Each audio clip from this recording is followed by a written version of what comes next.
présidente Rajani, messieurs les premiers ministres, mesdames et messieurs les ministres, mesdames et messieurs les parlementaires, messieurs les gouverneurs, messieurs les officiers généraux, mesdames et messieurs, une nouvelle fois vous voici rassemblés ici à Paris pour témoigner vos convictions, pour témoigner de votre attachement à la liberté, à la démocratie, au respect des droits des hommes et des femmes dans votre pays.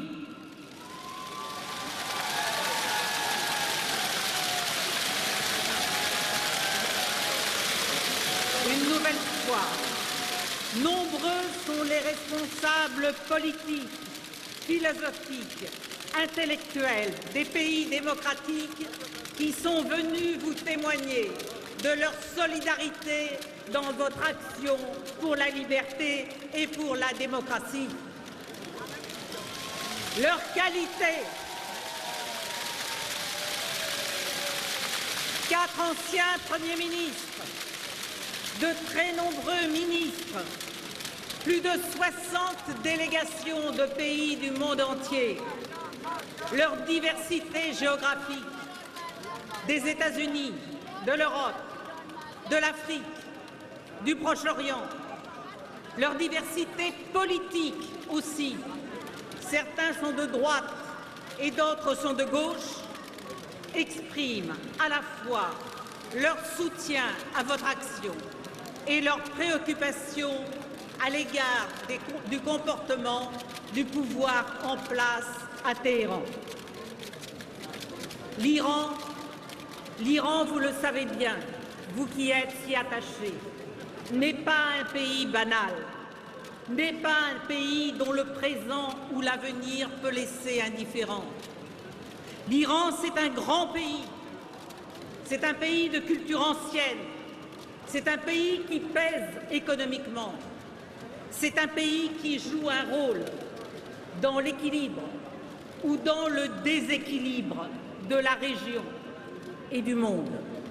Nous le voyons avec ce qui se passe en Syrie, avec ce qui se passe en Irak, avec ce qui se passe au Liban, où l'Iran est malheureusement, par son régime actuel et leur soutien aux éléments déstabilisateurs de ces pays, une source de préoccupation. Et cela, aujourd'hui, va bien au-delà de cette région. Mesdames et messieurs, nous vivons tous dans un monde dangereux. Nous voyons le renouveau des tensions interreligieuses et interethniques, et elles font monter le risque de guerre partout dans le monde. Et face à cela, notre action individuelle comme collective doit être guidée par la volonté d'inverser cette tendance actuelle. Alors oui, nous avons besoin de toutes celles et de tous ceux qui veulent la paix entre les nations, entre les religions, qui veulent vivre en démocratie, qui défendent la liberté, qui défendent l'égalité entre les hommes et les femmes. Nous avons besoin des pays et des dirigeants qui contribuent à la sécurité internationale, à la paix, à la démocratie. Et nous avons besoin d'un Iran démocratique, avec un régime laïque, un Iran qui respecte les engagements internationaux, qui garantisse les droits de ses citoyens. Et ce n'est pas le cas aujourd'hui avec le régime de Téhéran. Alors oui,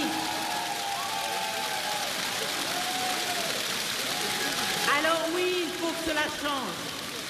Mais ce n'est pas à nous, Français, Américains, Algériens, Européens, de changer le régime de l'extérieur. Nous ne voulons pas d'une guerre qui rajoute en plus des souffrances à toutes celles que subissent les Iraniens chez eux.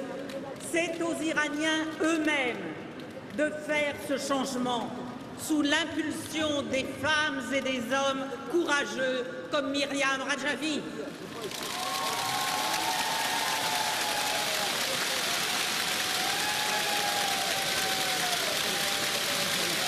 C'est à ceux qui vivent en Iran de faire ces changements par la voie démocratique. Et c'est à ceux qui, comme vous, vivent dans nos pays auxquels ils apportent tant, par leur intelligence, par leur énergie, par leur dynamisme. Alors nous sommes là simplement aujourd'hui, tous, venant de tous ces horizons, pour vous dire que nous vous admirons, pour vous dire que nous soutenons et que nous soutiendrons votre inébranlable volonté de démocratie pour l'Iran.